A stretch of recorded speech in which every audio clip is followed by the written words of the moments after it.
Monsieur, madame, bonjour. Voici vos infos Témis en manchette sur Témis TV. Les Lorrains-Villois prêts à présenter le FestiTruck, mais défient le comité organisateur de trouver le site idéal. 2 guichets automatiques mis hors d'usage à Lavernochère et Saint-Bruno-de-Guigue.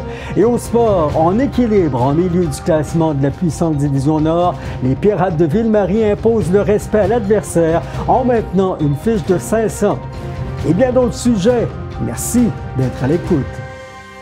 D'abord, un individu de Moffett, près de La Force, au Témiscamingue, doit répondre en cours prochainement à des accusations de possession et trafic de stupéfiants.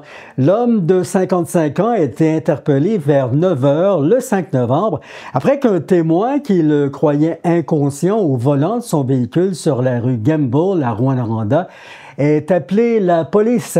Simplement assoupi quand les patrouilleurs l'ont rejoint, ces derniers ont remarqué des cigarettes de contrebande et un comprimé illicite à ses côtés dans sa voiture. Poussant leur investigation en fouillant, les agents ont finalement découvert près de 70 grammes de cocaïne, du crack, près de 20 comprimés de médicaments sous ordonnance, plus de 300 cigarettes de contrebande, des munitions et plus de 600 $ en argent canadien. Une fois de plus, une fois de trop pour ceux qui en sont victimes, parlons de fraude perpétrée à l'endroit de nos aînés, nos personnes âgées étant fort vulnérables. Pas étonnant que des individus sans scrupules s'en prennent à eux, que ce soit en personne ou sur les réseaux sociaux. Heureusement, des parents, amis ou différents intervenants peuvent contrer cette maltraitance. Ce fut le cas lundi soir dernier vers 20 h alors que la Sûreté du Québec a arrêté une femme de 19 ans et un homme de 24 ans à Val-d'Or. Des agents du poste principal de la MRC de la Vallée-de-l'Or, grâce à la vigilance d'une proche, ont été avisés d'une possible fraude en cours. Rapidement, les cartes de la dame ont été cancellées et les policiers ont localisé une suspecte. La SQ vous invite à être vigilant. Les fraudeurs ont recours à des stratagèmes variés pour arriver à leur fin et soutirer de l'argent à leurs victimes. Lorsqu'ils utilisent ces arnaques, les fraudeurs profitent de la vulnérabilité de certaines personnes âgées pour leur mettre de la pression. C'est pourquoi il faut s'assurer de toujours faire les vérifications nécessaires avant de faire confiance à quiconque. Dans un tout autre ordre d'idées, à 1 an des prochaines élections municipales au Québec, même s'il dit réfléchir face à ses intentions de solliciter un nouveau mandat, le maire de Ville-Marie, Martin Lefebvre, semble déjà avoir en main des éléments persuasifs pour l'électorat. Les suivis des projets de rénovation des bureaux municipaux entamés par son prédécesseur Michel Roy et les investissements pour une réfection majeure de la glace de l'Aréna frère Arthur Bergeron emballent son administration. Un enthousiasme qui pourrait même amener les élus à pousser aussi en faveur du développement domiciliaire. Notre conversation va vous intéresser. Monsieur le maire de Ville-Marie, Martin Lefebvre, un plaisir de vous rencontrer à Témis TV. Monsieur Lefebvre, on rentre dans Ville-Marie quand on arrive de Rouyn-Noranda ou des autres municipalités du Témiscamingue. On voit que ça bouge. Il n'y a pas autant de cônes oranges qu'à Montréal, l'autre Ville-Marie au Québec, mais ça bouge beaucoup, beaucoup de construction un peu partout. Bien, honnêtement, on est dans une période... on pourrait dire même surprenante. On a vu les taux d'intérêt augmenter dans les dernières années, la pandémie et tout ça. Ville-Marie a toujours été, en tout cas, et c'est ce qu'on réalise dans les dernières années quand même, une municipalité qui est invitante, je pense, pour les citoyens actuels, pour les nombreux services qu'on y retrouve. C'est sûr qu'on a cette chance d'avoir des services gouvernementaux, d'avoir plusieurs groupes communautaires aussi qui viennent répondre à différents besoins. Les commerces, parce qu'on a quand même plusieurs commerces à Ville-Marie, la chance d'avoir... l'usine actuelle, là, on est conscient que l'industrie forestière n'est pas facile, mais pour LVL Global, ça fonctionne quand même bien. On a des contacts réguliers, fait que ça, c'est sûr qu'au niveau de l'économie, le centre de santé, avec leurs défis aussi, on le sait en santé, mais fait que ça fait en sorte que les familles, je pense, les personnes âgées, les gens parfois qui vendent leur maison, qui veulent se rapprocher des services. Fait que ça, Ville-Marie a cette chance-là depuis toujours d'avoir attiré des gens un peu de l'extérieur. Mais il y a des défis qui viennent avec ça. Pour les élus, pour l'administration de la ville de Ville-Marie, là, c'est que quand les gens arrivent de l'extérieur, ben on parle de logement. Hein? C'est un sujet qui est très à la mode partout au Québec, universel, effectivement. Place en garderie. Fait que ça, c'est des défis qui sont fort importants. Les améliorations de nos bâtiments. Puis je l'ai dit dans d'autres entrevues parfois, c'est que, tu sais, au Québec, dans les années 60, il s'est construit des écoles, des centres communautaires, arénas, des piscines, puis tout ça. Alors aujourd'hui, ou depuis quelques années, ça a 50 ans, ça a 60 ans, ça fait en sorte qu'on doit investir. On doit rénover nos infrastructures. Puis actuellement, en tout cas, moi, c'est ma 7e année comme élu. J'ai été conseiller municipal. C'est ma 3e année comme maire. Et puis, on est dans une période actuelle là, de rénovation, par exemple, de notre centre Gérard Caron, qui est notre bureau administratif, où est-ce que loge le Club d'Âge d'Or, le Cercle des fermières. Et puis, fait qu'actuellement, on est là-dedans, puis on est dans des travaux là, pour une bonne année. Là, donc, novembre 2025, on pourrait réintégrer. En tout cas, moi, je me dis, aux fêtes l'an prochain, là, on pourra réintégrer. À côté de ça, on a le parc des clubs. Le parc des clubs, on avait une désuétude là aussi dans nos jeux pour les enfants et tout ça. Donc, c'est un projet là depuis, écoutez, 2022, 2023 qu'on est là-dedans. La première phase, ça a été les jeux pour les enfants. Puis, on nomme souvent des jeux aussi pour les aînés, mais on réalise cet été beaucoup de familles, des enfants avec les parents qui peuvent utiliser les jeux qui sont là gratuitement, bien sûr. Puis, fait que ça, l'été passé, fut la phase 1. Cet été 2024 a été la phase 2 avec on dit le skatepark, là, le parc de planche à roulettes. Très prisé hein, par, oui, les jeunes et moins jeunes.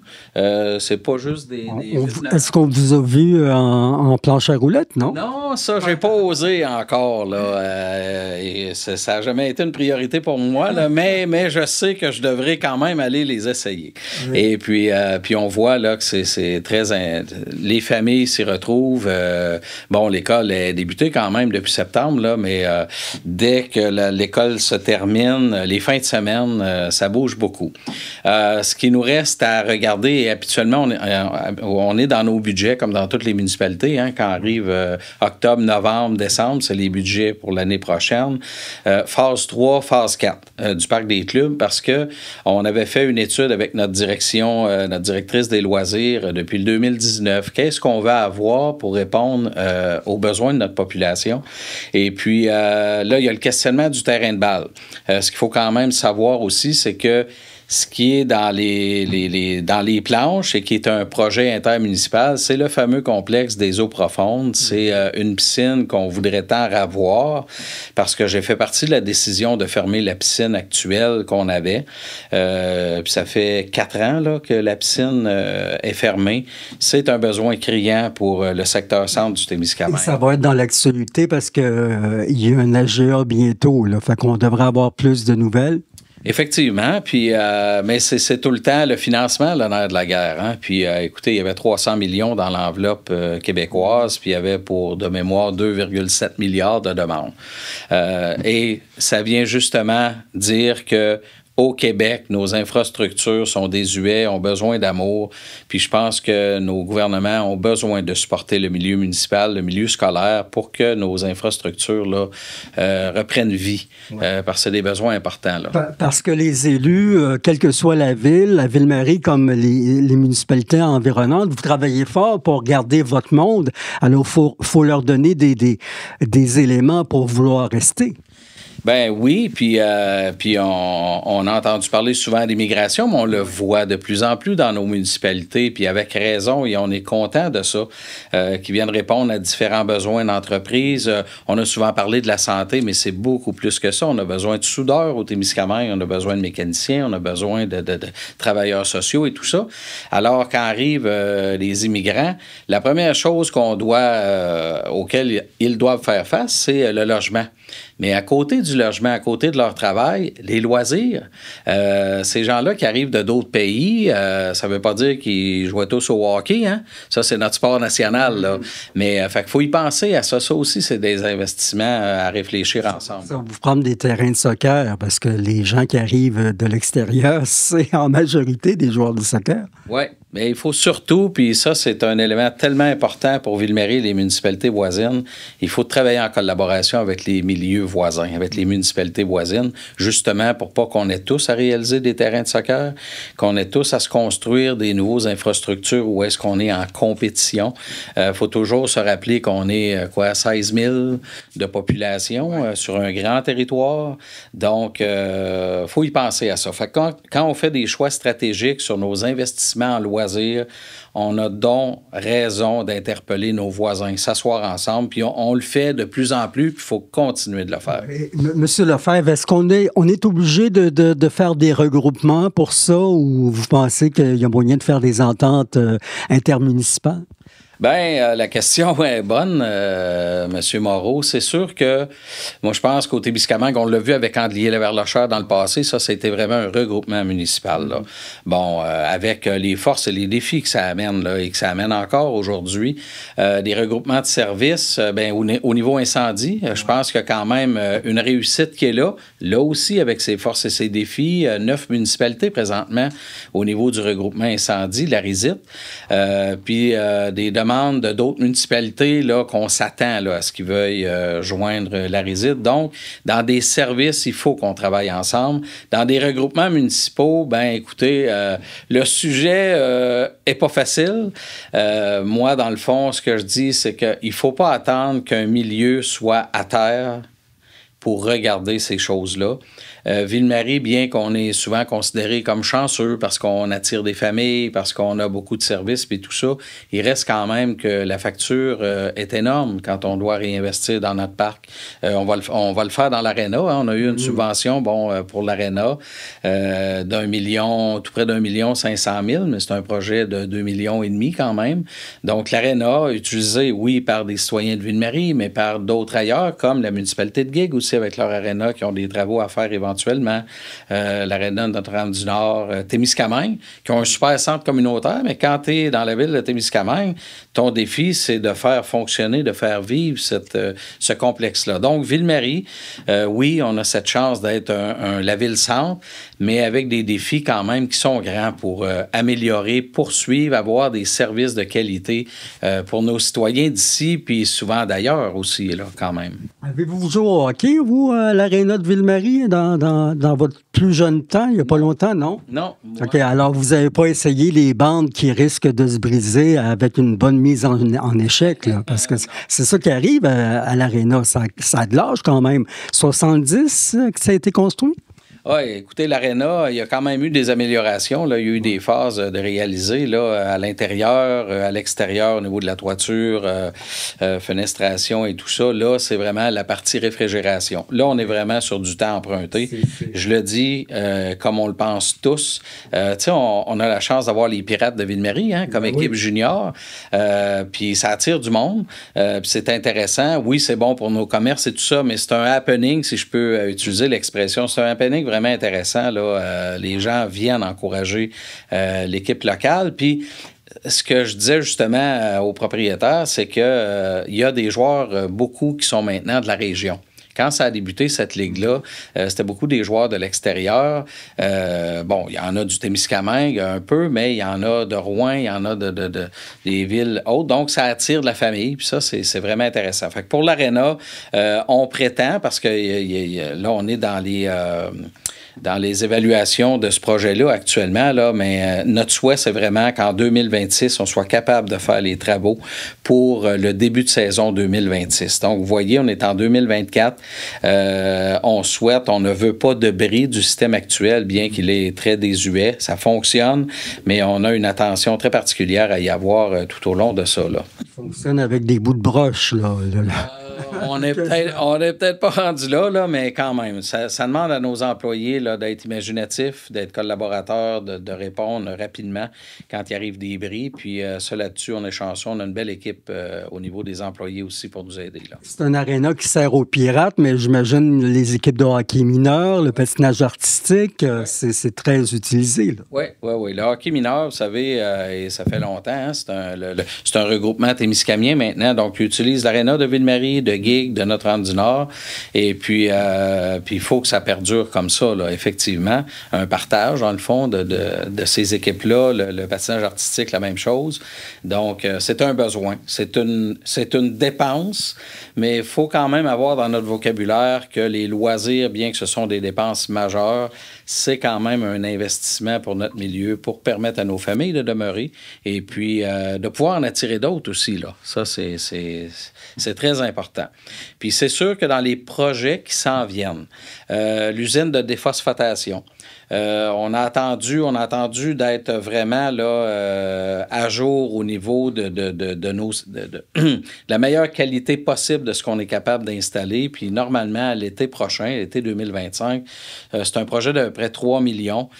C'est pour s'assurer de bien filtrer quand on parle de nos eaux usées, les boues et tout ça, là, parce que on est sur le terrain de Duhamel-Ouest pour cette partie-là, puis on se devait de réinvestir dans ce qu'on a actuellement. Et parce qu'après ça, quand l'eau est filtrée et tout ça, où est-ce qu'elle s'en va? C'est dans le lac Témiscamingue.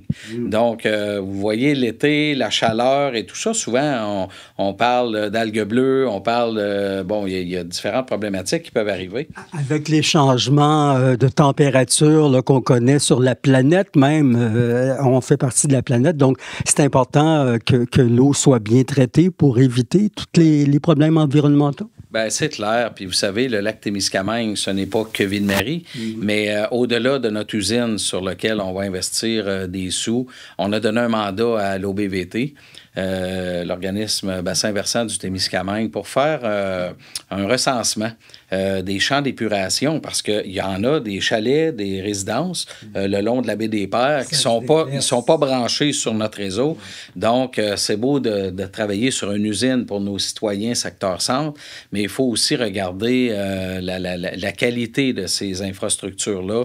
Puis l'idée, c'est pas de cibler puis d'être méchant avec les citoyens qui peuvent ne pas être aux normes, puis on présume quand même que c'est pas une majorité, là. Ça, on le sait déjà, mais il faut être partenaire là-dedans aussi avec ces citoyens-là pour voir comment on est capable d'améliorer ça pour avoir une qualité de l'eau au niveau du lac Témiscamingue. Probablement qu'une majorité de citoyens veulent s'adapter aux normes et collaborer à un meilleur environnement. Effectivement. Fait que ça, l'usine de déphosphatation, là, ça fait quelques années que notre directeur des travaux publics y travaille, puis on y arrive là, à cette construction-là qui devrait se faire là, dans les mois qui s'en viennent.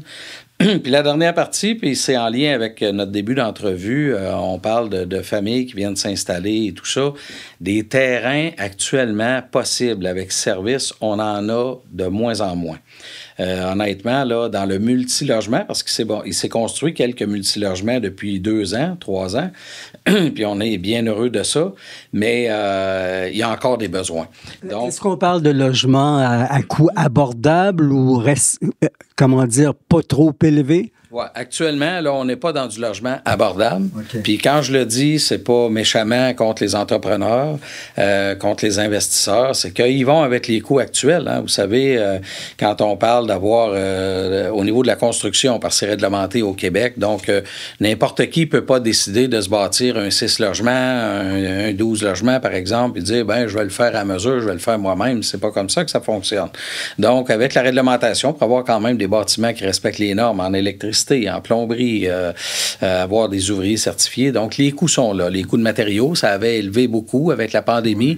Là, je sens m'entendre que ça diminue un petit peu et c'est tant mieux. Les taux d'intérêt baissent. Donc, dans les terrains actuels à Ville-Marie, dans le multilogement, il nous reste un terrain. Dans du commercial, actuellement, on en avait un parce que les services étaient là, puis on est en train de le vendre. Puis, dans de la résidence, il nous en reste un peu, là, sur le bord, on appelle ça la rue de la Montagne, là, en arrière du Maxi, au bord de la montagne, c'est la rue de la Montagne. Donc, dans le développement, on doit aller de l'avant. Et puis, le conseil municipal a décidé, dans les mois passés, là, d'investir quand même pour 9 terrains, où est-ce que les services sont pas trop loin, mais on doit ouvrir. Puis ça, c'est en arrière, je dis toujours du Maxi, là. Dans le fond, ça se trouve être la rue Sabourin, parce qu'ici, on a le Maxi, et puis la rue Sabourin est ici, puis elle va se poursuivre. Okay. Et donc, à cet endroit-là, ce qui est visé, c'est d'avoir du terrain dans le multilogement, puis d'arriver aussi à des terrains commerciaux. Parce qu'il s'est fait aussi de la construction un peu là, de locaux commerciaux. Puis ce que l'entrepreneur nous dit, c'est qu'il y a encore des besoins, donc je pense que c'est de viser de poursuivre. Puis ça, c'est intéressant. Donc, mais du terrain avec des services qui sont déjà prêts, là, on est vraiment dans le bout de l'entonnoir actuellement. Donc, il faut investir. C'est des dépenses énormes, ça aussi. Mais en même temps, c'est pour des bâtiments qui vont venir payer des taxes foncières, qui vont venir aider pour le parc, qui vont venir aider pour l'aréna et tout ça. Du très long terme. Oui, exactement. C'est des projets là, sur une vingtaine d'années parce que en arrière du Maxi, c'est justement un terrain, ça, qui nous appartient. Vous savez, on a peut-être une possibilité là, dans les années à venir de peut-être 80 terrains, mais on ne fera pas ça, on fera pas tout ça l'été prochain. Là. Ça va être graduel. Ben, c'est graduel parce qu'il y a des moments forts dans la construction, des moments plus mollo. Puis honnêtement, dans les années, je vous dirais, mettons une dizaine d'années passées, c'était plus mollo un peu. Mais là, depuis 3, 4, 5 ans, là, il y a quand même un engouement pour de la construction. Fait que il faut essayer de faire face à ça aussi. Monsieur le maire Lefebvre, au moment où on se parle, on est en plein début novembre. Dans un an, c'est déjà les élections municipales et dans un an, vous remettez votre poste en jeu. Puis là, avec ce dont vous nous avez parlé, je pense que vous avez des éléments pour une nouvelle campagne. Est-ce que vous nous annoncez que vous serez de la prochaine élection? Écoutez, actuellement, les premiers qui connaîtront ma décision, c'est les élus qui sont autour de moi. On s'est présenté en équipe il y a 3 ans. Votre question est bonne. Je suis en réflexion sérieuse par rapport à ça. Non pas que le domaine municipal ne m'attire plus. Je ne veux pas être pessimiste, mais c'est quand même exigeant. Ville-Marie, c'est pas la ville de Rouyn, de Val-d'Or, de Gatineau. Ça, c'est beaucoup plus gros. Mais il reste quand même qu'on a beaucoup de partenaires. Hein? On a des demandes régulières. Je parlais tantôt que ce soit par les milieux communautaires, logement abordable. On devrait être partie prenante de ça. Regarder tout ce qui peut se travailler au niveau de regroupement de services. Est-ce que ça sera de municipalité un jour? C'est sûr que Ville-Marie, vous avez entendu parler dans le passé par rapport à la municipalité du Duhamel-Ouest, par exemple. On a des ententes qui sont financières, beaucoup mieux qu'avant. Mais des réelles ententes intermunicipales, on n'en est pas là encore avec Duhamel-Ouest. Et pourtant, c'est ça qui devrait... La volonté, je pense, pour Duhamel, et ils seront mieux que moi pour en parler, là, mais eux, ce qu'ils veulent, c'est des ententes financières. Nous, on va aller plus loin que ça parce que, vous le voyez dans nos différents projets qui sont là, et on est conscient aussi qu'il n'y a pas que les citoyens du Duhamel-Ouest qui utilisent nos services, le parc, l'aréna et tout ça, de municipalités voisines aussi. Mais quand même, bien qu'on a négocié des choses plus intéressantes, il faut continuer les discussions avec eux. C'est vraiment important. Puis on sent qu'il y a quand même cet intérêt-là, mais il faut poursuivre nos discussions. Puis tout ça pour vous dire que des défis pour le maire actuel que je suis, c'est sûr qu'il y a assez de défis pour me permettre de vouloir poursuivre, possiblement. Mais aujourd'hui, ma décision n'est pas prise encore, mais c'est sûr que vous le saurez très bientôt, là. Et puis, j'ai de l'intérêt, mais je dois analyser quand même au niveau personnel, là, mon engagement envers ça. Parce que moi, quand j'ai été un mandat comme conseiller municipal, puis je me suis impliqué sur quelques comités, on avait une belle équipe, puis Michel Leroy, qui a été mon prédécesseur, lui nous l'avait dit dès le départ. Il dit, moi, je fais un mandat, puis après ça, je quitte. Moi, je voulais qu'on poursuive ce qui était amorcé. On n'est peut-être pas une équipe parfaite. Est-ce qu'on peut tout le temps dire oui à toutes les demandes? Ben non, c'est difficile. Les coûts augmentent, que ce soit au niveau des poubelles, nos infrastructures, quand on se fait faire des soumissions et tout ça. C'est quand même des gros défis. Mais moi, je suis quand même capable de répondre que dans les 7 ans que je viens de passer, je vais toujours être capable de défendre les choix qu'on a faits. Je ne peux pas parler avant ça. Puis pour l'avenir, on va voir la suite. Là. J'ai de l'intérêt, mais j'ai des petites analyses à faire de façon personnelle parce qu'on a une belle équipe, on a des élus, puis ça, je suis pas le seul. Michel a été comme ça aussi avant moi, d'avoir des gars, des filles de différents âges, puis c'est difficile parfois de recruter des femmes là, dans la trentaine, par exemple, qui ont un peu d'expérience. Ce sont les mères de famille, les enfants sont jeunes, puis on a réussi, ça c'est intéressant. Et quel sera le portrait actuel des élections prochaines dans un an? J'ai des élus peut-être qui ne se représenteront pas, donc on va être en recrutement aussi. Fait que est-ce qu'il y aura aussi le poste de maire? Puis en même temps, même si je voulais me représenter, ça ne veut pas dire que je serai élu. Ça, il peut y avoir de l'opposition, puis c'est correct. C'est ça la démocratie. Mais on est dans des beaux projets. Puis, je vais dire, si je me représentais pas, je pourrais pas m'asseoir dans le nouveau bâtiment du Centre Gérard-Caron avec ses rénovations, mais ma décision sera pas parce que je veux m'asseoir uniquement là. C'est que avoir une chaise, c'est une chose, mais quand on est un élu, un conseiller municipal, maire ou mairesse, il y a du temps à y mettre, puis c'est comme ça qu'on est capable d'avoir des services de qualité. Vous l'avez dit, vous continuez ce que Michel Roy a entrepris, mais bon, là, c'est en construction, c'est en cours, ça s'en vient, tous ces beaux projets, mais est-ce que le maire Lefebvre a d'autres préoccupations, c'est-à-dire est-ce qu'il y a un désir, est-ce qu'il y a un projet signé Lefebvre qu'il veut implanter, qu'il aimerait ça amener à Ville-Marie avant bon, admettons là, qu'il prend un nouveau mandat, qu'il est élu, est-ce qu'il y a quelque chose, un rêve pour Ville-Marie? Hey, la question est bonne, j'avais pas pensé à celle-là. Le lien que je vais vous faire rapidement comme ça, on a finalisé notre planification stratégique. Oui. J'en ai fait partie depuis quelques années, puis enfin, on a abouti à quelque chose d'intéressant. Moi, je vous dirais... mais je vais dépasser le maire de Ville-Marie. Dans l'équipe actuelle ou l'équipe nouvelle qui m'accompagnera si j'y suis, d'avoir une ville toujours de plus en plus verte, transport actif. Ça fait partie de notre planification stratégique. On a parlé de développement de rue tantôt. On a des parcs actuellement. On a quand même 5 parcs là, dans la ville de Ville-Marie. Donc, ça exige des travaux réguliers par rapport à ça, mais qu'il y ait une utilisation, oui, pour nos enfants, pour nos familles, pour nos aînés. Puis moi, je me dis, on travaille sur notre qualité de vie. Moi, j'ai 58 ans. J'ai encore du gaz, j'ai encore de l'énergie, c'est sûr. Mais moi, je vous dis, pour Ville-Marie, il faut continuer d'avoir cette vision-là, d'avoir une ville où est-ce qu'on est capable de se déplacer de façon sécuritaire. Les loisirs, on en parle souvent, mais d'avoir des services de qualité, nos entreprises, c'est difficile le recrutement de personnel, on en entend parler souvent. Alors, moi, je veux que Ville-Marie soit pas nécessairement qu'une ville-centre, qu'elle soit une ville partenaire, que les municipalités voisines ne nous voient pas comme juste des chanceux, mais comme une ville qui est capable de participer avec eux aussi, parce que Ville-Marie n'est pas le Témiscamingue. Puis pour moi, les 4 secteurs du Témiscamingue sont fort importants.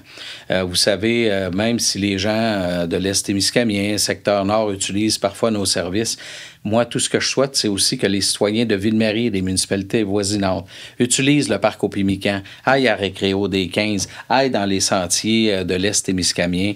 Le Témiscamingue, là, moi, je l'ai dit souvent, en tout cas, mes enfants, mes voisins, mes amis le savent, on est une des rares régions qui n'a pas été encore visitée tant que ça. Puis au Témiscamingue, on a des joyaux super intéressants, on a une belle qualité de vie. Il faut croire à ça, bien que l'économie est difficile avec l'industrie forestière, mais c'est dans ce temps-là qu'on se roule les manches. Est-ce qu'on doit refaire une marche verte? C'est pas, je dis pas oui à ça, mais on travaille fort. On travaille avec la MRC. C'est des défis qui sont fort importants, mais regardons ce qu'on a, au lieu de regarder uniquement ce qu'on n'a pas. Et ce qu'on a, il faut le valoriser. Il faut que nos citoyens les visitent. Il faut que nos citoyens s'impliquent. L'implication citoyenne, on le voit. Tu sais, ici à Ville-Marie, c'est la foire gourmande. On voit tout ce qui se brasse avec le rodéo du camion, le festival western, puis je pourrais en nommer plein, là, ce qui se fait à Laverre-la-Chaire, à Rémigny, dans toutes nos municipalités. C'est l'implication citoyenne qui fait qu'il y a de la vie dans notre village, qui fait qu'il y a de la vie dans notre ville. Donc, mettons Puis moi, je sens ça de moins en moins, les chicanes de clochers. Est-ce qu'il y en a encore? Bien, c'est sûr. Mais il reste que pour avoir des loisirs offerts à toute la population, pour avoir des services de qualité, travaillons ensemble, roulons nos manches, puis faisons en sorte qu'il y en ait des gens qui s'installent un peu partout. Moi, je parle de Ville-Marie, parce que je suis le maire d'ici, c'est ça l'entrevue. Mais quand même, moi, quand il y a des gens qui s'installent à Lorrainville, à Guigues, à Belle-Terre, ben c'est des citoyens du Témiscamingue, puis c'est des gens qui peuvent collaborer avec nous pour aller plus loin. Fait que moi, Ville-Marie, oui, mais Ville-Marie seule, non. Comme l'impression que votre campagne électorale est commencée, moi. M. Lefebvre, merci beaucoup de nous avoir parlé. Première entrevue ensemble pour Témis TV et ça a été très complet. Bien, merci beaucoup. Puis je nous souhaite une belle journée puis une belle année à venir. Merci. La question est sur toutes les lèvres, les miennes, les vôtres. Ouais. Depuis quel rodéo a voulu survivre en immigrant vers l'Ontario? Le Festi-Trot que veut créer Lorrainville va-t-il succéder au rodéo du camion de Notre-Dame-du-Nord? Alors que le comité du rodéo vend toujours des billets à 1000 $ pour renflouer ses coffres et relancer une activité, Lorrainville, elle, a rapidement laissé entendre que les courses de camions survivront et chez eux. On est encore loin d'une réponse, mais maintenant, une chose est sûre, on sent que l'idée semble plaire. Ayant suscité l'intérêt du conseil de ville de la municipalité et du maire Jean Martineau, 8 membres d'un nouveau comité, pour la plupart des anciens de la légendaire course privée soudainement de sa côte, ont pris contact avec un peu plus de 80 personnes qui se sont déplacées au centre Richelieu, invitées par la ville. Un groupe qui propose une nouvelle activité qu'ils souhaitent familiale, mais ce qui pourrait satisfaire une majorité, les gars veulent continuer à partager les bénéfices, les profits de cette nouvelle fête du camionnage au Témiscamingue. Pour les citoyens et organismes de toute la région témiscamienne, des sommes que souhaitent ardemment retrouver des organisations qui en ont besoin et souffrent déjà du départ d'El Rodeo en Ontario. Mais rien n'est gagné, même si l'offre peut sembler alléchante, car de prime abord, le site d'activité proposé lors du lancement au premier jet aux abords de la rue Notre-Dame semble déplaire. Des maisons et leur habitat, une garderie et leurs petits et des terrains voués à l'agriculture citoyenne pourraient subir certains inconvénients, disent des intervenants. Déjà, l'ancien site de Cédar ou un champ de gravier désaffecté du secteur sont proposés à titre d'alternative. Une bonne base de réflexion d'ici 2026, 2 ans avant une probable première édition. Présent à la rencontre, Témis TV a capté de nombreux moments cruciaux de celle-ci. Nous vous les faisons entendre en caméra libre aux Infos Témis. Je suis très content de vous voir en si grand nombre ici ce soir. Que l'on soit d'accord ou non avec l'événement ou le projet, bien, on a le droit d'être informé et on a le droit de pouvoir comprendre et se faire une idée. Et c'est ce que le conseil de votre municipalité a accepté de faire en organisant cette rencontre ce soir. Mon vœu le plus cher, c'est sûr que ça se passe dans le respect de toutes les personnes et qu'on peut s'exprimer librement. En tout premier lieu, je voudrais vous dire que le conseil municipal n'a rien décidé encore. On est pareil comme vous autres ce soir. On est en mode écoute. Et après, on verra la suite des choses.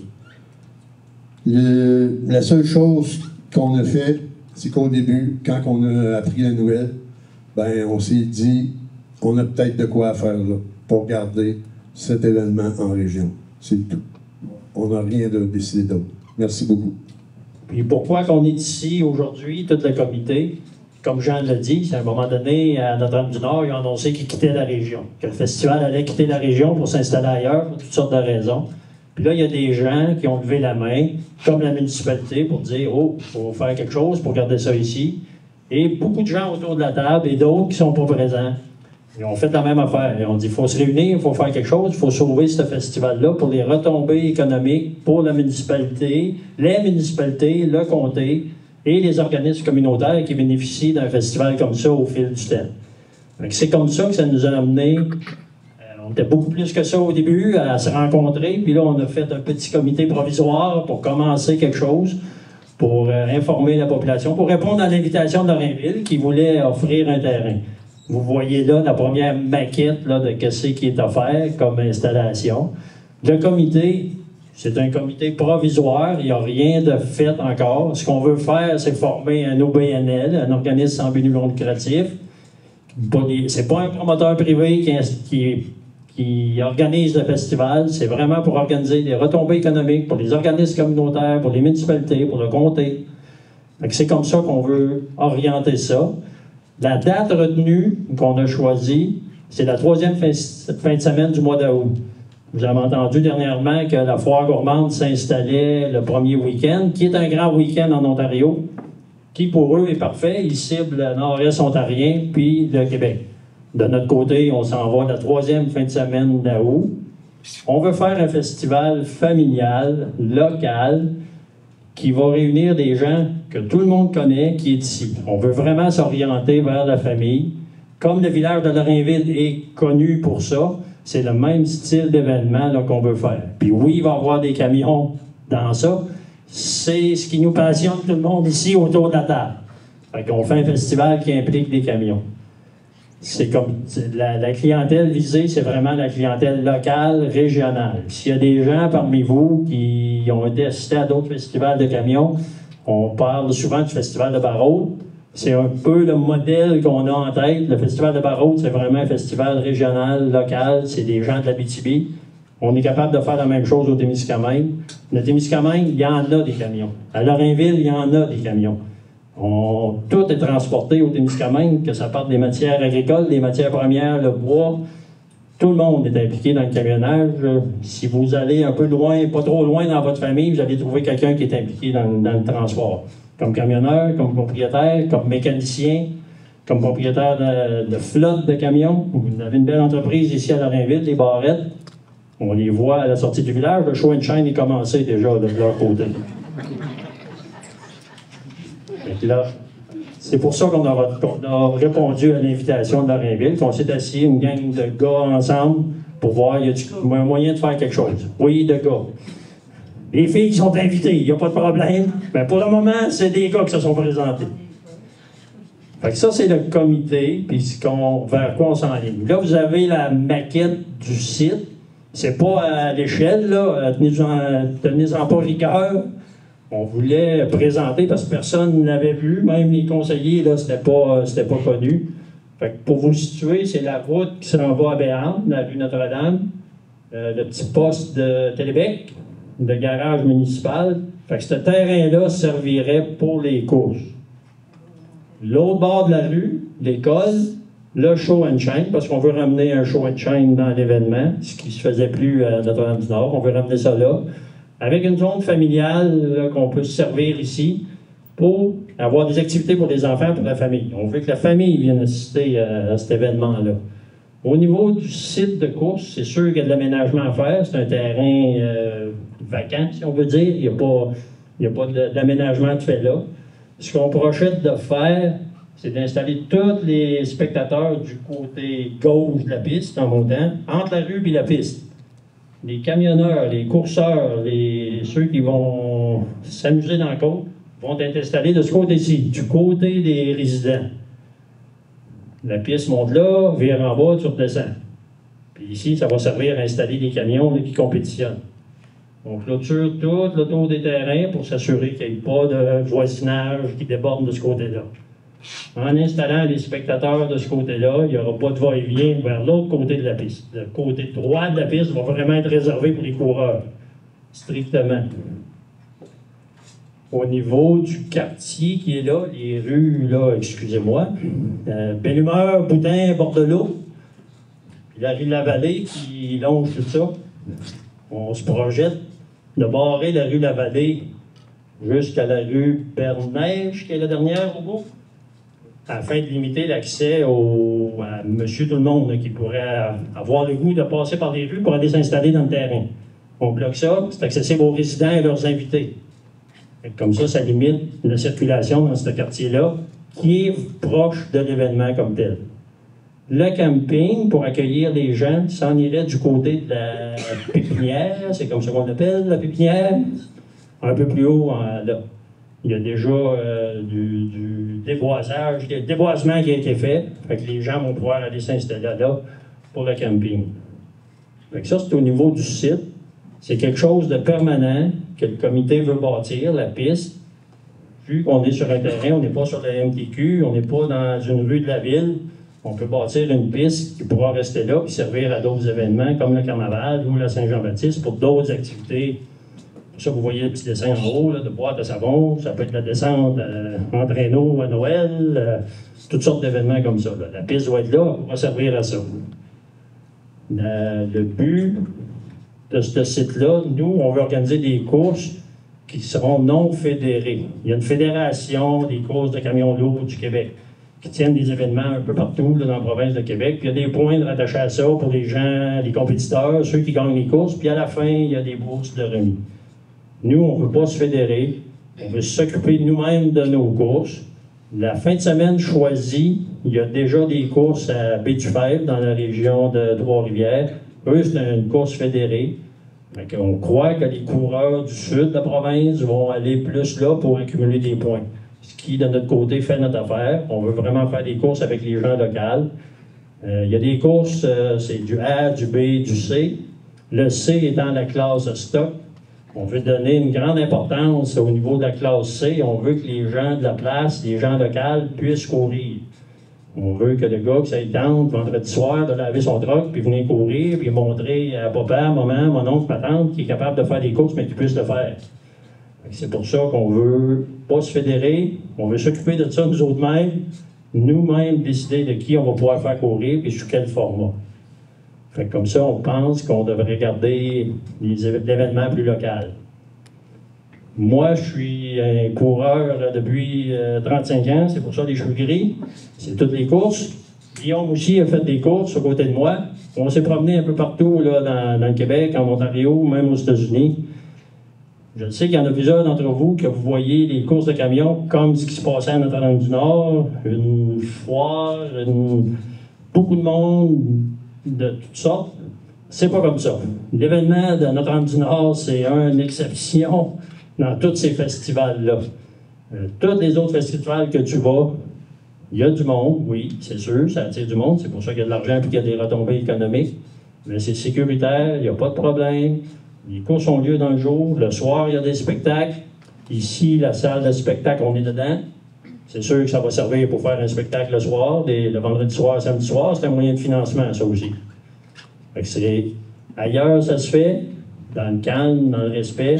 Oui, il y a du bruit, puis de l'action pendant le jour. Le soir, c'est des spectacles. C'est un peu comme ça qu'on voit la chose. Au niveau des retombées économiques, on va passer le micro à Jacques, là, Jacques est impliqué dans le rodéo du camion. Il pourra dire un peu plus qu'est-ce que ça peut faire. Bonsoir à tous, Jean de Lorrainville. C'est ça.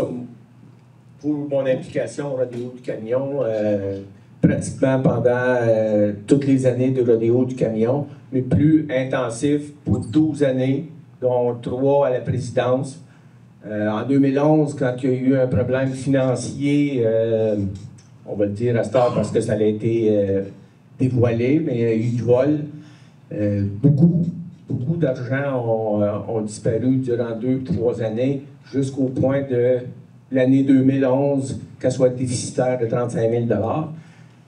On s'était réimpliqué, puis j'ai été président pour l'édition 2012-2013. C'est là qu'on a prouvé que le rodéo du camion pouvait encore faire des bénéfices, puis des bons bénéfices, parce qu'en 2012, on a fait au-delà de 300 000 $ de profit. Puis en 2013, de mémoire, là, il me semble 225-235. Vous allez me dire que le rodéo du camion Notre-Dame-du-Nord, c'était le western. Oui, c'est vrai, quand nos amis de la province d'Ontario arrivaient, puis qu'ils s'apercevaient qu'ils pouvaient prendre de la bière en plein air, puis une deuxième, puis une troisième, puis il n'y a pas personne qui venait les déranger comparativement à leur règlement en Ontario. Ça a changé aujourd'hui. Puis avec ça aussi, avec notre réserve indienne à Notre-Dame-du-Nord, ben, ça faisait souvent des étincelles. Puis ça faisait le party qu'on a connu à Notre-Dame-du-Nord. En 2012, on a eu le CALAC qui s'est collé sur nous autres, là, un comité qui nous a amené des belles idées à organiser ça autrement, puis à protéger la classe féminine là, face à des agressions ou toutes sortes de choses dans ce sens-là.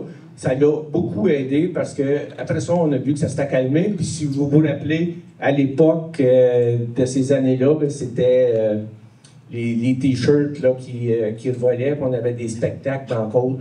Et ça aussi, ça a été arrêté en 2012 puis en 2013. Puis surprenamment, assez rapidement. Parce qu'on a expulsé ces gens-là. Puis ceux qui embarquaient dans ce spectacle-là, ben, ont compris vite qu'il fallait qu'ils allaient ailleurs pour faire ces spectacles. Je suis un mordu de tout ça. C'est pour ça que je me ramasse ici ce soir pour venir aider un nouveau groupe, parce que, mettons que j'en ai plus de fêtes qu'il m'en reste à faire. Au niveau retombée économique, le rodéo du camion, ça a été des années extraordinaires. Au début, là, on connaissait une croissance, puis année après année, là, c'était entre 275 et 400 000 piastres de profit qu'on faisait avec ça. Puis un OSBL, bien, on remet tout l'argent dans la communauté. C'est sûr qu'au début, ça a commencé avec Notre-Dame-du-Nord, mais après ça, on a fait des remises d'argent dans toute le Témiscamingue. Puis on visait surtout bien, les écoles, puis l'hôpital, pour que tout le monde puisse en bénéficier de ça. Je peux vous apporter quelques exemples qu'on a eus à Notre-Dame-du-Nord. Au début, les pompiers s'impliquaient énormément, puis il y avait une bonne brigade de pompiers. Les gars étaient... oui, c'était encore des gars, mais il y avait une vingtaine de pompiers, puis ils s'impliquaient beaucoup, puis il y avait besoin d'un camion neuf. Fait que aussitôt qu'on a eu les montants, 325 000 $, on a acheté un camion neuf pour la brigade de pompiers, puis après ça, bien, il y a un rescue qui a été acheté aussi là, pour un deuxième investissement. L'amélioration aux bâtisses à Notre-Dame-du-Nord, les bâtisses publiques, l'aréna, le pavillon Tête-du-Lac, on a collaboré à la mise en place de cet édifice là, pour les personnes âgées. L'église, là aussi, on a aidé beaucoup à entretenir l'église. Ensuite de ça, l'Organisation centrale des loisirs à Notre-Dame-du-Nord, qui à l'époque, avec la construction de l'aréna, là aussi l'aréna où le rodéo a mis de l'argent, l'aide au hockey mineur, puis au patinage artistique. C'était remarquable les coûts minimes que ça coûtait à cette époque-là, parce que le rodéo en fournissait une bonne partie. On a aidé aussi à la construction du musée Fossé du Fer à Notre-Dame-du-Nord, la marina, le quai là, de chaque côté du pont. Quand vous êtes sur le pont à Notre-Dame-du-Nord, ça a été bâti par le rodéo du camion. L'implication avec la commission scolaire de remettre des bourses d'études aux étudiants à l'école de Rivière-des-Quinze pour les jeunes qui avaient les meilleures notes.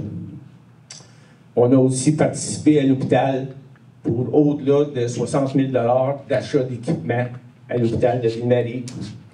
On a même été, à un moment donné, là, on avait des demandes de la Fondation de l'Université du Québec, puis ça commençait à se parler qu'ils voulaient venir bâtir au Témiscamingue. On a dit, si on se met copain-copain avec eux autres à cette époque-là, ben, peut-être que la construction sera à Notre-Dame-du-Nord. Puis on a réussi notre défi parce que le centre de recherche à Notre-Dame-du-Nord, ben, il est là, puis c'est beau de les voir aller depuis quelques années, là, parce qu'ils cherchent des loyers là, pour le printemps prochain. S'il y a des propriétaires ici qui ont des loyers, là, ben, le printemps prochain, ils n'ont pas réussi encore à faire des constructions pour héberger le personnel, mais ils vont avoir besoin de beaucoup de place. C'est juste un message en passant. Qu'est-ce que je vous dirais aussi? Ça ressemble à ça, là. Le centenaire de Notre-Dame-du-Nord, En 96, le rodéo du camion a financé un centenaire où on a pu se permettre des choses qui sont beaucoup plus compliquées quand on n'a pas une vache à lait, si je peux employer cette expression-là, parce que j'ai vécu avec une production laitière toute ma vie. Fait que c'est un peu ça que je fais le résumé du pourquoi que je suis ici, puis que le rodéo du camion a eu plus de bonnes années, puis de bels exemples qu'on a à donner que de mauvais exemples. Merci, puis bonne soirée. À Saint-Bruno-de-Guigues, ce déplacement que vous avez fait maintes fois comme client de Desjardins pour aller déposer votre chèque, mettre votre livret à jour ou faire un retrait comme des centaines d'autres de vos voisins et amis, eh bien, comme c'est le cas aussi à la Verlochère, c'est fini. L'équipement sera bientôt débranché et quittera ces municipalités. Malgré la présence de quelques centaines de membres coopératifs au mouvement, ces derniers devront maintenant se déplacer à la Caisse populaire Desjardins de Ville-Marie pour effectuer leurs transactions. Selon Denis Nollet, responsable de l'organisation dans le secteur, c'est une question d'affaiblissement de l'achalandage, une baisse d'utilisation des services. Monsieur Nollet, ça fait, je pense, au-dessus de 20 ans qu'on se côtoie et qu'on vous côtoie dans le mouvement des affaires. Je ne sais pas combien d'années dans le mouvement des jardins, mais on sait que vous y êtes. Une annonce de fermeture de guichets, qu'on soit dans les cantons de l'Est ou en Abitibi-Témiscamingue, c'est pas une décision populaire, mais elle doit être prise, cette décision-là, de fermer 2 guichets à Saint-Bruno-de-Guigues et à la Verlochère. Oui, effectivement, c'est une décision difficile. Les membres du CA, avant de prendre une décision comme celle-là, on l'a réfléchi, évidemment. Toutes les années, il faut savoir, toutes les années, nous, on regarde tout le centre de distribution. Tous nos centres qu'on a, nos guichets, toutes les années depuis toujours. Puis, depuis 4-5 ans maintenant que je suis président, on voyait que les gens ils utilisaient beaucoup moins les guichets.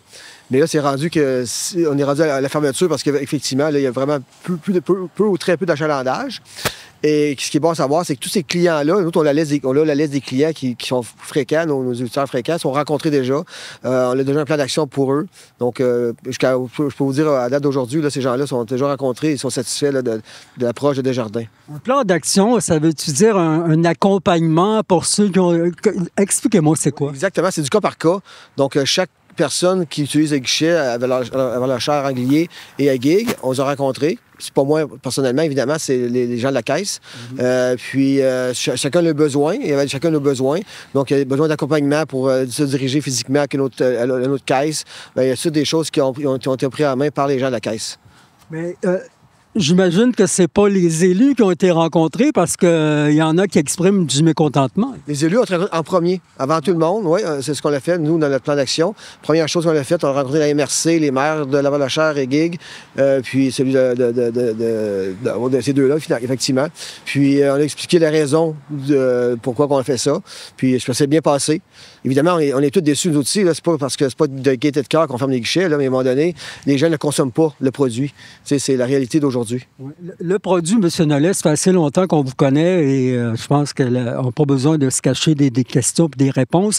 Moi, si je suis gestionnaire, que j'ai une machine qui me coûte 1000 $ par mois à gérer, je veux qu'elle génère des profits. Est-ce que c'est ça qui se passe dans le mouvement des jardins? Le guichet ne rapporte pas, ben on est obligé de déploguer? Pas du tout. Nous, c'est un service qu'on offre à la population. Les guichets, selon moi, n'ont jamais été rentables depuis plusieurs années. Puis on aurait pu les fermer depuis longtemps, mais c'était pas une question de rentabilité du tout. C'est une question que les gens sont plus là. Je vous dirais que la COVID, ça a changé l'habitude des gens. Les gens ne consomment pas le produit. T'sais, les gens ils consomment beaucoup plus le téléphone cellulaire avec l'application Desjardins, transfèrent des fonds entre eux, utilisent avec le téléphone de la carte de crédit, de la carte de débit maintenant que dessus. Donc, les gens payent avec ça dans les commerces. Donc, les guichets automatiques. Il y a encore quand même 4 guichets qui restent au Témiscamingue. Il faut le dire, il y a encore nos centres de services, 4 centres de services et 4 guichets qui sont encore disponibles pour tout le monde. Là. Mais moi, je pense aux gens âgés qui bon, ça les insécurise de savoir que la caisse n'est plus là sur le coin de la rue. Puis eux, est-ce qu'ils sont capables de faire affaire avec les réseaux sociaux puis sais, les aspects modernes des transactions monétaires. Surprenant, oui. C'est ces gens-là qui sont plus à l'écoute que ces gens-là qu'on rencontre à la caisse. Ces gens-là, ils sont bien adaptés même aux technologies d'aujourd'hui, beaucoup plus qu'on pense. C'est vraiment la réalité d'aujourd'hui. Puis ceux qui ont de la difficulté, on les accompagne jusqu'à temps le temps que ça prendra. Puis une fois qu'ils deviennent accros de ça, ben là, évidemment, ces gens-là ne retournent pas au guichet de toute façon parce qu'ils vont payer le compte en ligne, ils vont tout faire ces choses-là à cette heure en ligne. C'est pas vos territoires. Il y a eu d'autres fermetures en Abitibi dans les mois passés. Là, c'est au Témiscamingue. Est-ce que c'est un mouvement qui est appelé à se répéter parce que, bon, il y a une modernisation qui doit se faire? Écoute, c'est du cas par... Chaque CA a son défi, ses défis. Je ne connais pas les défis des autres. Moi, je ne fais pas ça parce que les autres le font. Je le fais parce que nous, on est rendu là dans notre territoire. T'sais. Ça n'a rien à voir avec ce qui se passe ailleurs. Là. Mais par contre, on sait que mondialement, les gens consomment beaucoup moins d'argent comptant qu'avant.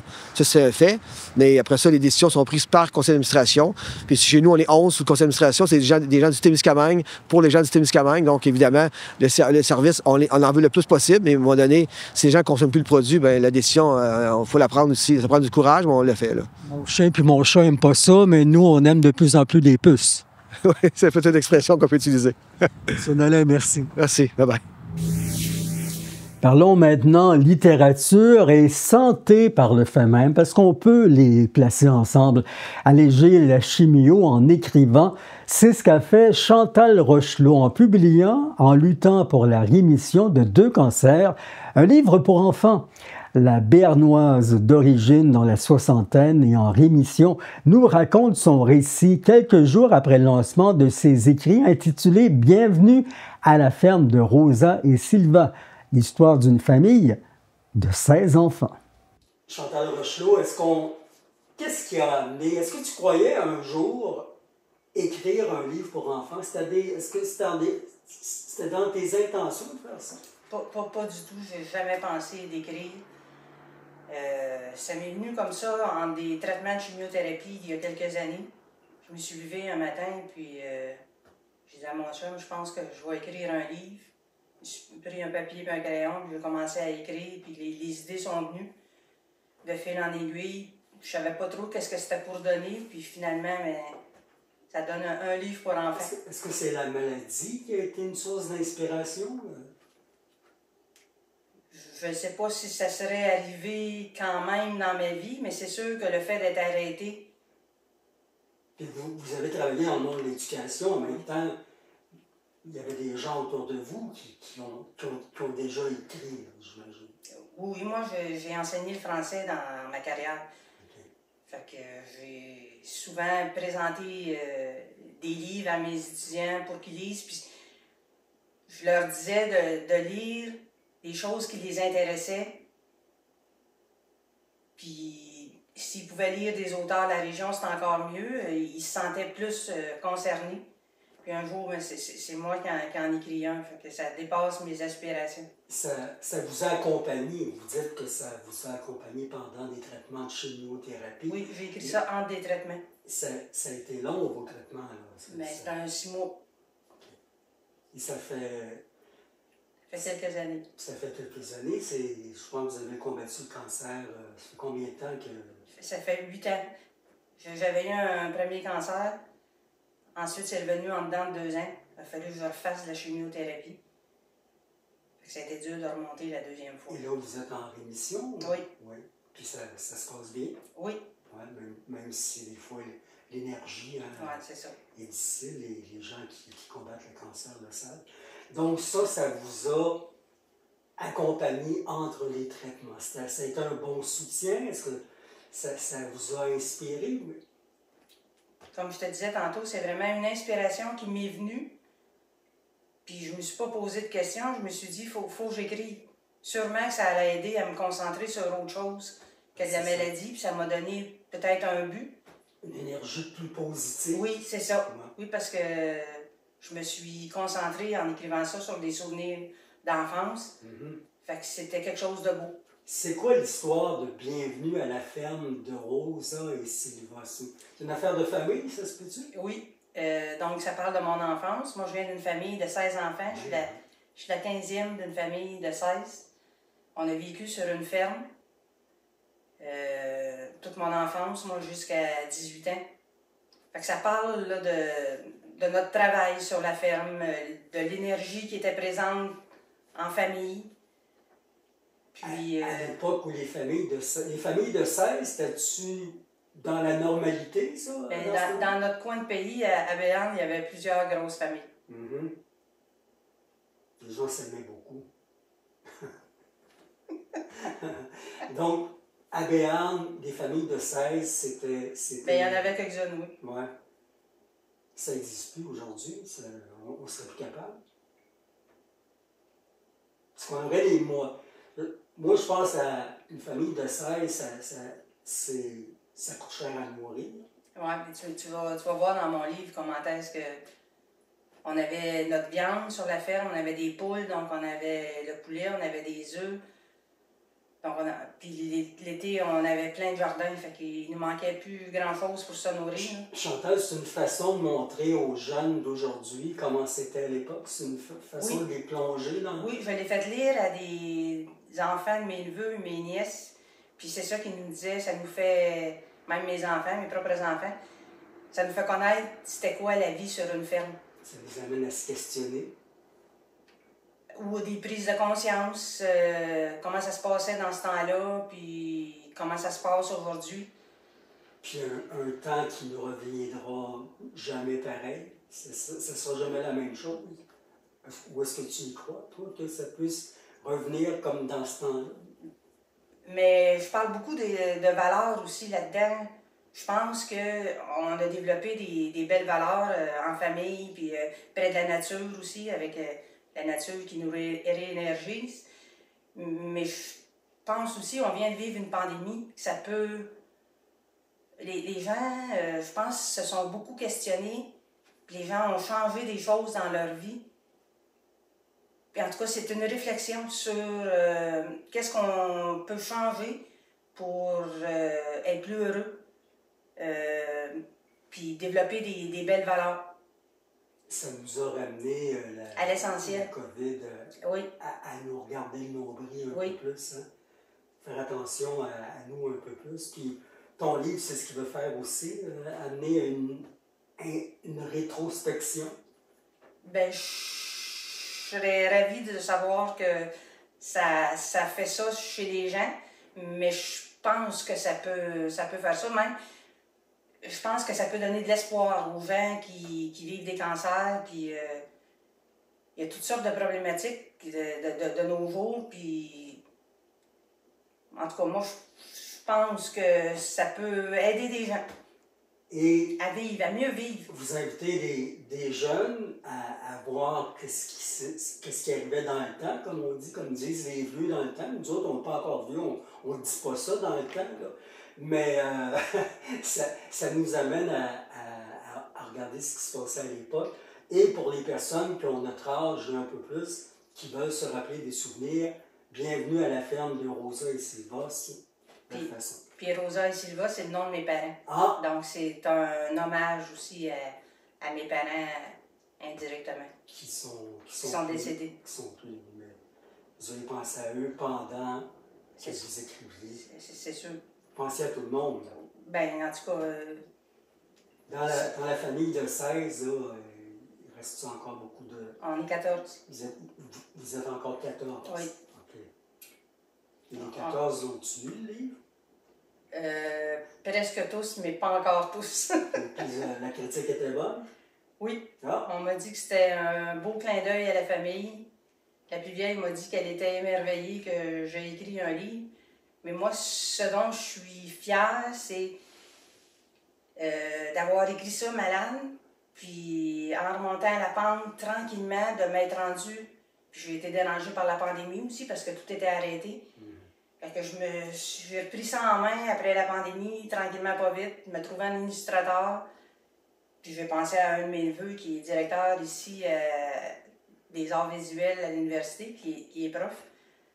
Puis j'ai demandé, j'ai fait lire mon manuscrit, puis j'ai dit, lis ça, dis-moi si ça t'inspire. Il m'a dit, oui, j'ai déjà plein d'idées. Fait que c'est lui qui me l'a illustré. Les images sont très belles. Oui, il a fait des aquarelles.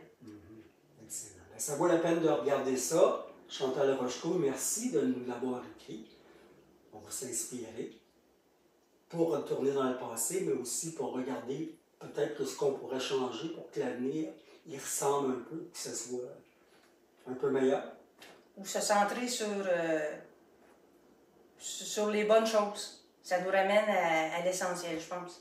Ben, merci de vous être inspiré et on vous souhaite. Les gens ont commencé à le lire. Vous avez, à part la famille, là, parce que de la famille, c'est sûr que ça va vous dire c'est beau. Là. Mais les gens comme moi, là, qui l'ont lu, qu'est-ce qu'ils disent? Il y en a qui m'ont dit qu'ils avaient hâte de voir. Ils aimeraient voir la suite. Ah. Ils sont restés comme sur leur appétit, ils en prendraient encore. Okay. Puis j'avais pas pensé du tout d'écrire un deuxième, mais là, il y a des petites idées qui s'en viennent. Faut pas qu'il y ait juste la maladie qui inspire. Non, c'est ça. C'est partie de la maladie, on peut savoir. Bye bye. Merci Chantal. Bienvenue. Retournons maintenant à Lorrainville alors que le lancement du traditionnel carnaval et la présentation des duchesses a eu lieu. Voici les images et commentaires recueillis pour vous. Alors ce soir, nous avons pu lancer la belle programmation pour la 60e édition du Carnaval de Lorrainville, le plus vieux festival en Abitibi-Témiscamingue. Alors on est vraiment très fiers, le comité et moi, d'avoir pu présenter une belle programmation comme ça, à la hauteur vraiment d'une 60e édition.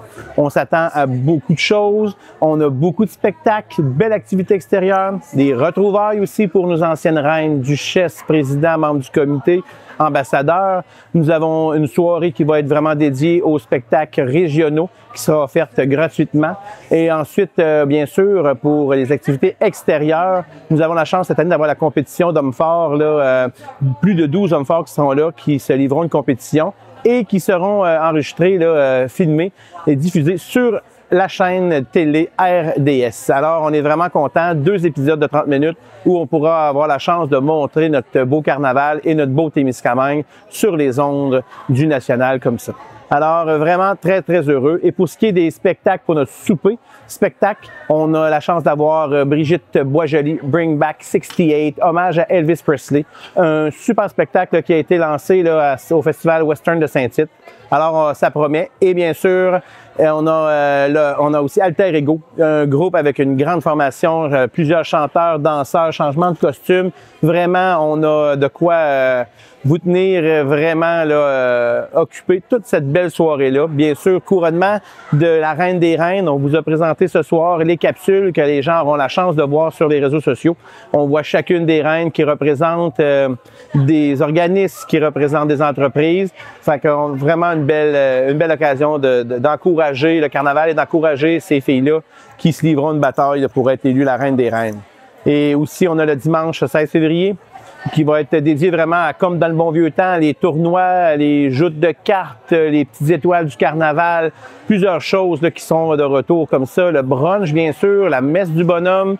Alors vraiment, on vous attend en grand nombre au Carnaval de Lorrainville du 13 février au 22 février. Ce sera à Lorrainville que ça se passe et on vous attend en grand nombre.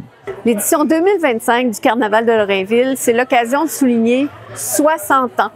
Les 60 ans d'un événement festif, d'une belle occasion de rencontre et d'amusement.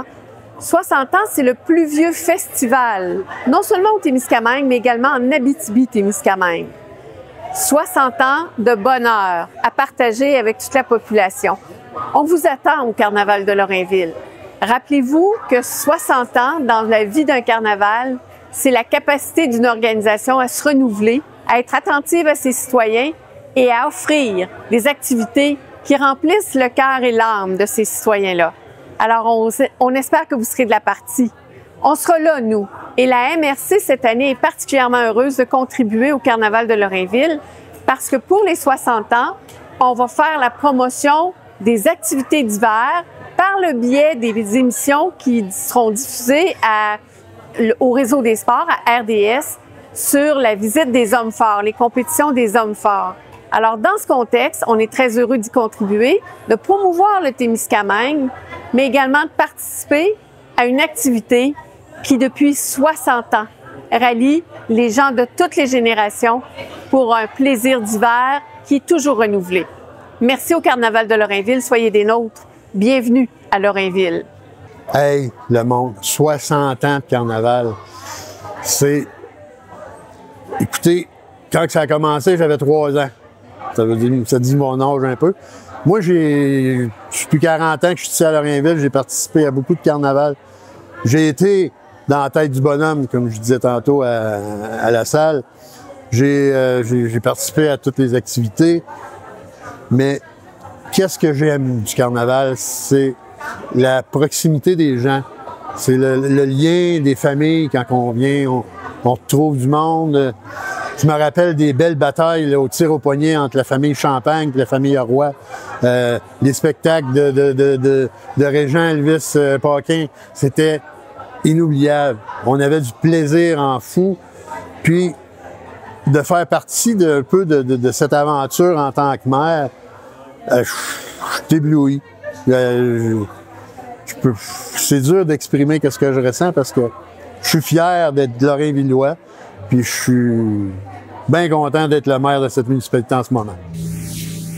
Au sport, je m'entretiens tantôt avec un instructeur qui a atteint un plateau majeur de 100 victoires dans le circuit junior A. Des gains obtenus en 144 tentatives, dont Marc-André Côté, avec raison, est bien fier.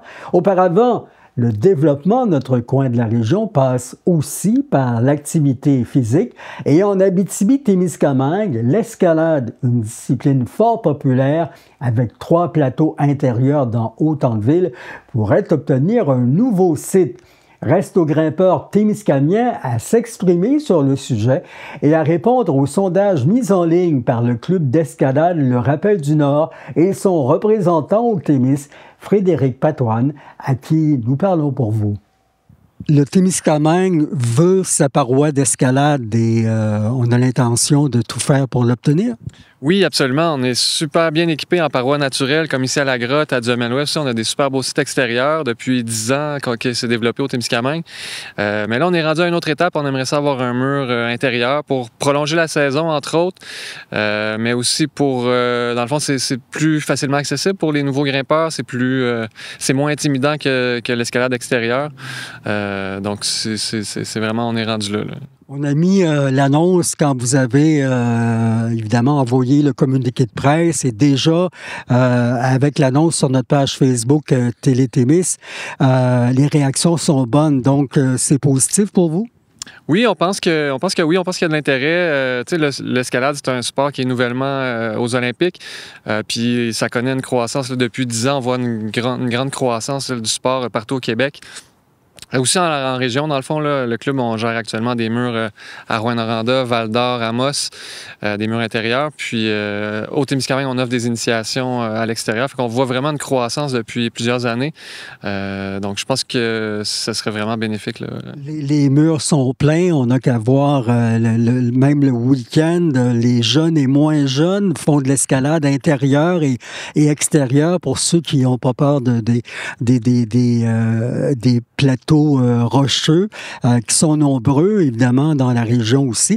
Alors, on est dû pour un mur au Témiscamingue, d'après les gens que tu connais qui pratiquent le sport? Bien, c'est sûr que pour ceux qui le pratiquent déjà, l'idée, c'est de prolonger la saison. Donc oui, tout le monde l'attend avec impatience. Là, on a hâte d'en profiter, nous, mais on a hâte d'en faire profiter une nouvelle génération de grimpeurs aussi. On aimerait ça impliquer les écoles, recevoir des groupes scolaires. Ça va être plus facile qu'à l'extérieur pour ça. On le fait déjà, là, on reçoit des groupes scolaires à l'extérieur, mais d'avoir un mur intérieur, là, ça va vraiment faciliter l'accès à ces jeunes-là. Ouais. Mais pour ça, vous devez savoir si, en général, parce que oui, il y a des adeptes, il y a un groupe, il y a des dizaines, je ne sais pas, est-ce qu'on a une cinquantaine d'adeptes? Comment il y a d'adeptes d'escalade au Témiscamingue seulement? C'est dur à dire parce que, tu sais, dans le fond, les gens sont autonomes, ils grimpent. Fait que, tu sais, si on est quelques dizaines là, de grimpeurs réguliers, on n'est pas extrêmement nombreux, mais il y a beaucoup de monde qui veulent le faire, tu sais, une fois de temps en temps, une activité, une sortie pour des fêtes d'amis, des fêtes d'enfants. C'est des activités super le fun. Vous devez savoir si la population en veut d'un mur, parce que ça engendre des dépenses, évidemment, une implication de bénévoles aussi. Donc, il y a un sondage en ligne pour savoir est-ce qu'on en veut un mur? Puis si oui, ben let's go. Oui, exactement. On a lancé un sondage, dans le fond, pour connaître l'intérêt de la population, mais aussi pour savoir un peu quelle clientèle on va rejoindre, quel type d'escalade, parce qu'il y a de l'escalade de bloc, il y a de l'escalade moins haute, mais avec des matelas sans cordes, puis il y a de l'escalade de voie, là, c'est en hauteur avec des cordes. Fait qu'on veut voir un peu ce que les gens souhaitent, combien de gens sont intéressés, à quelle fréquence ils voudraient pratiquer le sport, combien de kilomètres, pour savoir à quel endroit on le situe, à combien de kilomètres les gens sont prêts à se déplacer pour avoir accès à ce sport-là. Donc, c'est différentes questions là, qu'on veut pour avoir le meilleur projet possible là, pour la population. Et le projet, Frédéric, c'est le club d'escalade qui le mène ou il y a d'autres collaborateurs là, qui pourraient se greffer à vous? C'est une initiative du club d'escalade, effectivement, mais selon l'endroit où on va s'installer, il va y avoir des partenariats, assurément, là, soit avec des municipalités, des écoles, des églises. Là aussi, il y a des portes qui sont ouvertes dans certaines églises. Donc, on est en train d'analyser toutes les possibilités. Puis, selon les résultats du sondage, on va continuer de travailler sur le projet pour arriver à quelque chose avec ça. Ah, j'ai déjà hâte à l'église de grimper vers les cieux. Hein? Oui, moi aussi, on a hâte. Peut-être, on verra. On ne sait pas encore. On ne sait pas encore c'est à quel endroit. Mais je vous prie de me le dire quand ce sera le cas. Oui, tout à fait. On va vous tenir au courant des développements. Merci. Et évidemment, l'escalade qui, tu l'as dit, prend de plus en plus d'importance. Les gens, quand même, il y a une date limite pour le sondage. C'est pas ad vitam aeternam parce que vous devez aller de l'avant. Jusqu'à quel moment on peut aller sur le web et s'inscrire? Oui, le sondage va être accessible il est affiché sur notre page Facebook jusqu'au mois de novembre, dans le fond, jusqu'à la fin novembre pour éventuellement analyser les résultats puis déposer un projet là, plus officiel. On espère aller de l'avant peut-être cet été ou... On n'a pas d'échéancier encore. C'est vraiment à partir du moment où on va avoir un lieu de confirmé, on va pouvoir déterminer un échéancier. Là, mais pour l'instant, c'est sûr qu'on aimerait ça que ça se fasse d'ici un an, là, mais pour l'instant, on n'est pas en mesure de promettre. C'est une bonne initiative. Je pense que les gens sont dynamiques face à l'idée. Peut-être rappeler aux citoyens comment on peut aller s'inscrire au sondage? Oui, dans le fond, le sondage a été partagé sur notre page Facebook, le Club d'escalade Le Rappel du Nord. Puis il y a un site Internet, là, c'est escaladetémis.wordpress.com. Le nom l'indique, c'est Témis, donc ça veut probablement dire qu'un mur d'escalade au Témiscamingue s'en vient. On le souhaite.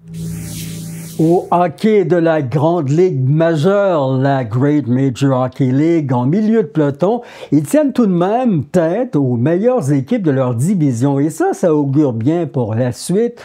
Mais parlons pas de série tout de suite. Surtout, et on l'a vu avec l'arrivée de joueurs d'impact, de bons patineurs frappent à la porte des Pirates à Ville-Marie. De bonnes nouvelles pour l'organisation. Marc-André Caron, ça fait quand même quelques semaines, mais il y a encore des gens qui te félicitent. Donc, 100e victoire, c'est un accomplissement pour toi? Oui, très heureux. Là, 100e victoire, là, ça a pris 144 matchs derrière le banc pour atteindre ce chapitre-là avec les Pirates. Donc, c'est sûr qu'on est content, mais en même temps, c'est un honneur qui est collectif. Il n'y a rien d'individuel. J'ai un excellent entraîneur adjoint. On a une belle organisation. J'étais bien entouré. Puis les joueurs, ils ont fait leur part aussi du travail. Il était fier. Ils ont célébré ça avec toi, ce chiffre magique? Oui, la célébration a été très courte parce qu'elle a duré peut-être 4 minutes parce que le lendemain, on jouait. Là. Mais c'est une petite tape dans le dos, là, puis on repart. Hein, veux pas. Oui, c'est un chapitre de fait, mais on tourne la page. Puis au hockey, c'est ça. Le plus important, c'est toujours le prochain match. 4 minutes de célébration, c'est de la discipline, ça. Est-ce que c'est ça qui fait qu'on connaît du succès, là? Je regardais ça au début de saison. Vous avez frôlé, vous étiez parmi les meneurs. À un moment donné, il y a eu une petite descente au 4e rang, je pense, mais là, on a eu de bons matchs récemment. Ça augure bien pour la suite des choses? Oui, je pense que le classement, il faut toujours faire attention, surtout en début de saison, où est-ce qu'il y a des équipes qui ont joué beaucoup plus de matchs que d'autres, ce qui explique un peu où est-ce qu'on était dans notre classement. Puis cette année, on a une horaire un petit peu plus difficile, où est-ce qu'on affronte les meilleures équipes du Sud aussi, par rapport à d'autres équipes qui ont des horaires plus faciles, mais c'est voulu. C'est pour le développement, c'est pour le spectacle, puis c'est surtout pour le challenge. Puis je pense là, que dernièrement, on joue vraiment bien, fait que j'ai hâte de voir là, l'évolution de tous et chacun, parce qu'on avait quand même plusieurs nouveaux joueurs, des jeunes, où est-ce que, oui, tu pars, où est-ce que tu joues contre des 15-16 ans, là, tu joues contre des 20-21 ans. Donc, tu es habitué d'être le meilleur joueur de ton équipe. Tu arrives ici, c'est pas nécessairement le cas. Donc, c'est sûr qu'il y a de l'apprentissage pour tout le monde là-dedans. Ça prend évidemment de l'encouragement pour ces jeunes-là. Puis on arrive à le faire. Je pense que les vétérans de l'équipe supportent bien les petits nouveaux, comme on dit. C'est la clé, puis c'est à leur tour. T'sais, eux ont déjà été dans la peau des petits nouveaux, puis les vétérans s'en étaient bien occupés pour les aider puis à acheminer tout ça. Puis là, c'est à leur tour là, de redonner. Donc, pour ça, je pense qu'on fait un bon travail là, collectivement. Les partisans de l'équipe apprécient les Pirates. Le sport est bon? Oui, c'est pas très bon. Là, c'est ce qu'on adore aussi. Puis c'est ce qui fait en sorte qu'il y a plusieurs joueurs qui veulent venir jouer à Ville-Marie. C'est vraiment le support de la communauté témiscamienne autour de leur équipe. Puis on a beaucoup de joueurs de la région. Il faut dire la plupart des joueurs, je dirais 85% viennent de l'Abitibi-Témiscamingue, sont tous aux études. Donc, c'est toute une belle continuité. Là, fait que c'est une fierté régionale. Et des joueurs quand même de calibre, là, parce que, bon, on a récemment, vous annonciez l'arrivée d'un ancien des Huskies de Rouyn-Noranda. C'est pas rien, là. Oui, quand même, Émeric Godette là, qui s'est joint à l'équipe, qui fait un super bon travail là, avec nous.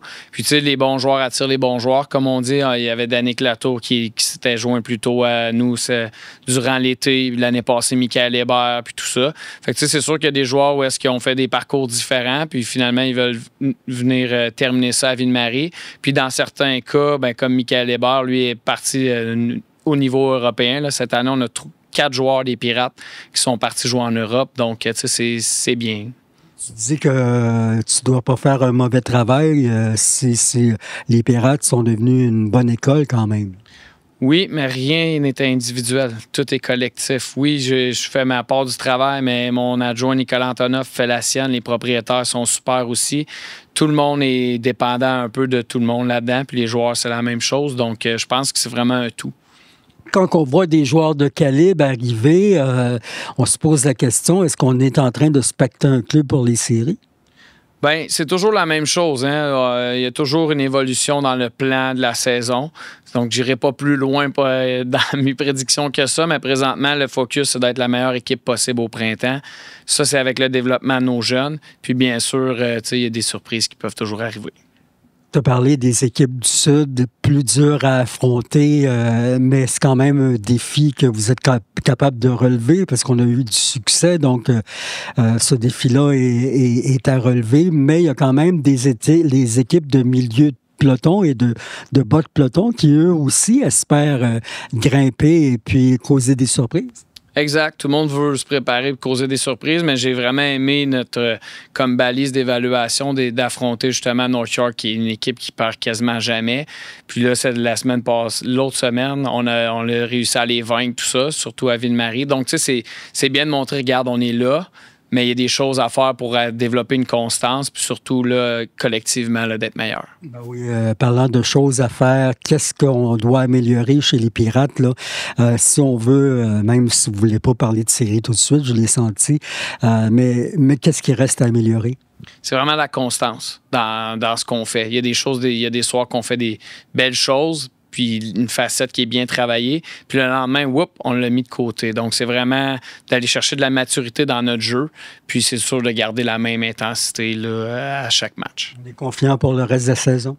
Oui, mais je pense que j'ai vraiment une belle gang. Tu sais, j'ai des bons kids, les gars veulent travailler, les gars sont fiers d'être des Pirates, puis ça se sent à chaque entraînement. Donc, on va espérer que ça va continuer dans le même sens. Bien, bonne suite, on se reparle. Bien, merci beaucoup. Enfin, en sport scolaire témiscamien, selon ce qu'ont rapporté l'équipe de journalistes de l'école Rivière-des-15 à Notre-Dame-du-Nord, c'était récemment la première sortie des Torrents basket chez les Benjamins. 2 équipes étaient à la serre. L'une d'elles a remporté ses 2 matchs, alors que l'autre a divisé les honneurs. Donc, bravo à vous, les joueurs et entraîneurs impliqués. Vous avez aussi des résultats, des performances à partager. Vous souhaitez faire parler de vous, de votre organisation, votre organisme, vos exploits, vos ambitions. Ben, votre télévision communautaire vous donne tout l'espace que vous souhaitez, du temps d'antenne qui vous appartient. Vous avez quelque chose à dire? Ben, on est là pour en parler. Vous aussi faites partie de la nouvelle régionale. Écrivez-nous à journaliste@commercial Témis TV. C'est ce qui complète ce bulletin d'actualité de chez vous. Merci de votre attention et bonne semaine. Retrouvez-nous mercredi prochain, tout de suite après le toujours populaire bingo de 18h.